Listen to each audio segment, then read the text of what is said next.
Selamat pagi teman-teman semua. Pagi-pagi gini enaknya sarapan nasi pecel. Secangkir teh hangat, enak kali ya. Nah, sekarang saya ingin bertanya, berapa banyak dari kita yang menanam benih padi, merawat, memanen, mengolahnya sampai menjadi nasi yang hangat ini? Tentu saja tidak ada, karena itu akan memakan waktu berhari-hari, dan hasilnya mungkin tidak akan seenak dan semurah yang saya beli ini. Di balik sarapan sederhana ini, ada sebuah konsep ekonomi yang sangat mendalam dan luar biasa. Ada petani dan buruh tani yang telah mencurahkan tenaga dan modalnya untuk menanam padi dan juga kacang, sayuran seperti kenikir, turi, dan lainnya. Ada juga buruh pabrik yang khusus membuat kertas minyak, juga yang membuat karet, mencetak koran, dan sebagainya. Mereka semua hanya melakukan satu hal, tapi melakukannya dengan sangat baik. Mereka adalah yang terbaik di bidang masing-masing. For an economy to function properly and prosper. Dan itulah yang akan menjadi tema bahasan kita hari ini. Bagaimana spesialisasi dan pembagian tenaga kerja tidak hanya membuat kita bisa menikmati nasi pecel dan teh hangat ini, tapi juga menjadi kunci untuk menciptakan pendapatan, membangun peradaban, dan membuat hidup kita semua jauh lebih makmur. Mari kita mulai.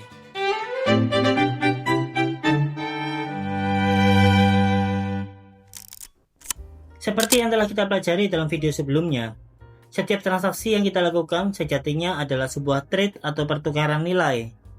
Kita menukar uang dengan barang, waktu dengan pengalaman, dan energi dengan hasil. Konsep ini adalah fondasi yang membantu kita melihat uang bukan hanya sebagai alat pembayaran, tapi sebagai cerminan dari sebuah nilai. Tapi, ada satu konsep lain yang jauh lebih powerful, yang menjadi kunci dari kemakmuran peradaban manusia. Konsep ini yang memungkinkan kita mendapatkan banyak hal tanpa harus membuatnya sendiri. Bayangkan, jika kita harus melakukan segalanya sendirian. Kita harus menanam padi, beternak ayam, membuat pakaian, membangun rumah, hingga merakit smartphone. Mustahil bukan? Hidup kita akan sulit dan tidak efektif. Tapi nyatanya, kita bisa bangun tidur, sarapan nasi, mengenakan pakaian, dan bekerja di kantor tanpa harus memproduksi semua itu. Ini semua terjadi karena kita melakukan spesialisasi. Saya hanya fokus pada hal yang saya kuasai, dan orang lain juga fokus pada hal lain yang mereka kuasai.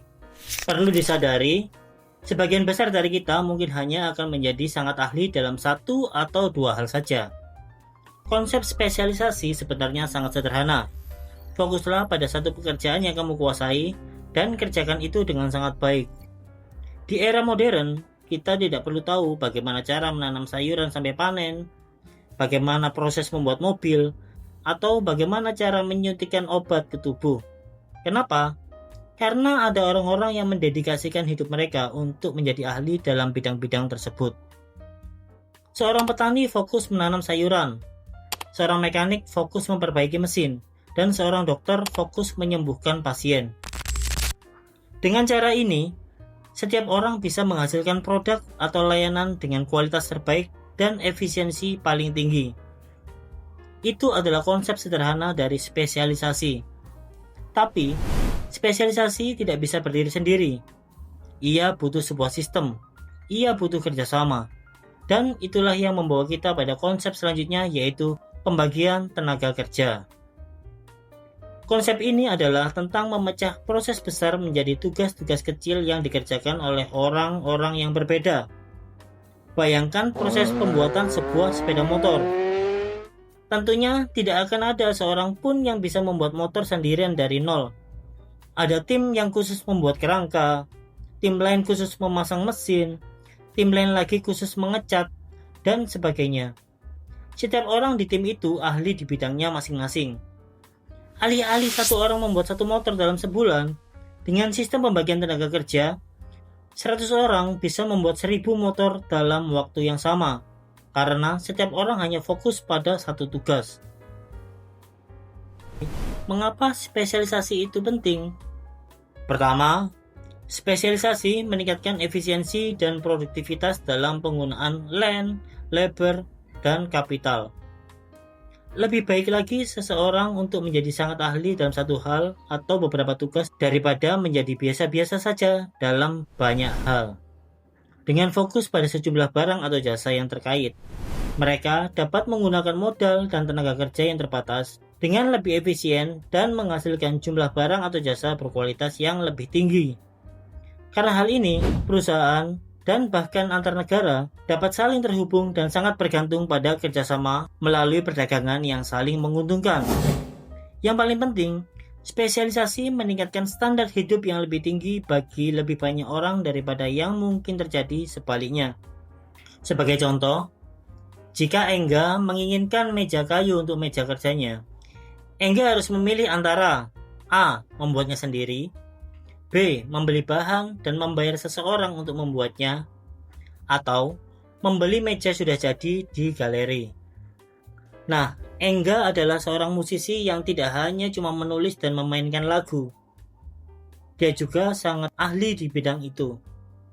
Jika Engga membuat meja sendiri, dia akan menghabiskan beberapa jam hidupnya yang tidak menyenangkan untuk mencari cara membuat sebuah meja dan kemudian menggarapnya. Sementara, dia bisa menghabiskan waktu dengan bahagia bermain musik sebagai gantinya. Bahkan jika Engga meluangkan waktu untuk menonton semua tutorial YouTube yang membantunya untuk membuat meja itu mungkin tidak akan berkualitas setinggi yang dia beli dari pengrajinnya langsung. Oleh karena itu, mendapatkan modal melalui spesialisasinya, mungkin dari manggung, royalti, AdSense, dan lainnya, dan menggunakan pendapatannya untuk membeli meja adalah solusi yang jauh lebih efisien, menghemat waktu, dan membuat Pak Engga bahagia. Kembali perlu diingat, ilmu ekonomi mempelajari tentang individu dalam membuat pilihan. Kita ingin Engga bahagia. Faktanya kita ingin semua orang bahagia, dan itulah mengapa spesialisasi sangat penting. Sebagai penutup, pada akhirnya, spesialisasi dan pembagian tenaga kerja adalah kunci dari kemakmuran yang kita nikmati hari ini.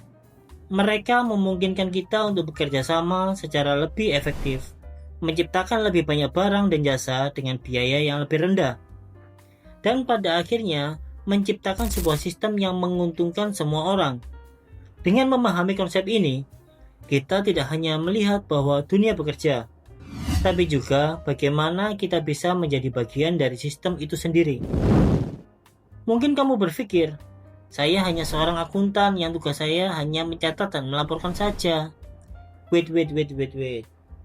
Tapi sadarilah ini, tidak ada dari kita yang bisa berhasil sendirian. Dunia ini adalah sebuah orkestrasi besar. Kamu tidak bisa menyanyikan semua melodi, memainkan semua alat musik, dan menulis semua liriknya sendiri. Kita masing-masing hanya memainkan satu peran kecil, dan disitulah letak keindahan dan kekuatan kita.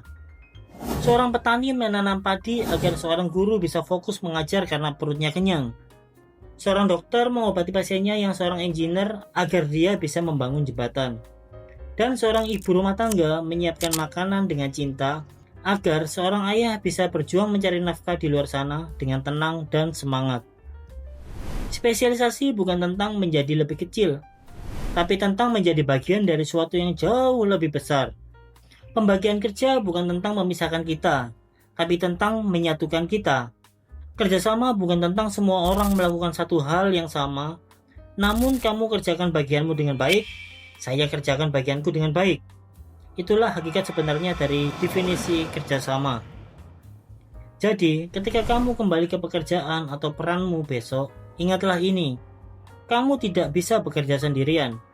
Kamu adalah bagian dari sebuah jaringan kolaborasi yang luar biasa. Apa yang kamu lakukan hari ini, bahkan sekecil apapun, memungkinkan orang lain untuk bersinar. Semangat terus untukmu, semua yang berada di ujung channel ini. Terima kasih telah memainkan peranmu dengan begitu baik. Sampai jumpa di video berikutnya.